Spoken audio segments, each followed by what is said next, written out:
जय माता दी। नवरात्रि का पावन पर्व देवी माँ के 9 स्वरूपों की आराधना का महोत्सव है। नवरात्रि के पहले दिन हम जिनकी पूजा करते हैं वे हैं माँ शैलपुत्री।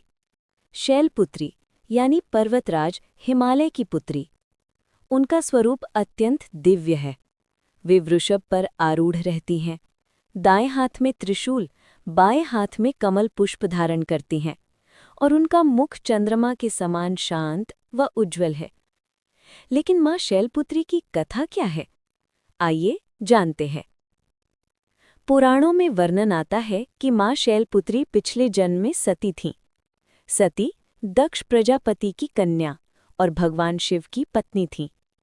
एक बार उनके पिता दक्ष ने एक विशाल यज्ञ का आयोजन किया, लेकिन अहंकारवश उन्होंने भगवान शिव को आमंत्रित नहीं किया। सती अपने पिता के यज्ञ में पहुंची और वहां उन्होंने देखा कि सब देवताओं का आदर हुआ, परंतु उनके पति महादेव का अपमान किया गया। पति का अपमान सह न पाने वाली सती ने सभी के सामने यज्ञ की अग्नि में कूदकर अपने प्राण त्याग दिए। देवताओं का वातावरण स्तब्ध हो गया।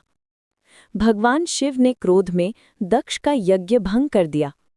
समय बीतता गया और अगले जन्म में वही सती पर्वतराज हिमालय के घर जन्मी। वे शैलराज की पुत्री बनी, इसलिए उन्हें शैलपुत्री कहा गया। इस जन्म में भी वे भगवान शिव की अर्धांगिनी बनी। इसीलिए नवरात्रि का पहला दिन माँ शैलपुत्री को समर्पित है, क्योंकि वे शक्ति की जड़ हैं, साधना की प्रथम सीढ़ी हैं। उनकी पूजा से जीवन में स्थिरता, धैर्य और पर्वत जैसी मजबूती आती है। माँ शैलपुत्री मूलाधार चक्र की अधिष्ठात्री देवी हैं। उनकी आराधना से साधक की आध्यात्मिक यात्रा प्रारंभ होती है और जीवन में सुख, शांति तथा समृद्धि का संचार होता है। तो भक्तजनों, नवरात्रि के प्रथम दिन माँ शैलपुत्री की पूजा कर अपने जीवन को शक्ति और भक्ति से भर लीजिए। मंत्र का स्मरण करें, ओम देवी शैलपुत्राय नमः, और माँ शैलपुत्री से प्रार्थना करें कि हमारे जीवन में धैर्य, साहस और सफलता बनी रहे। जय माँ शैलपुत्री।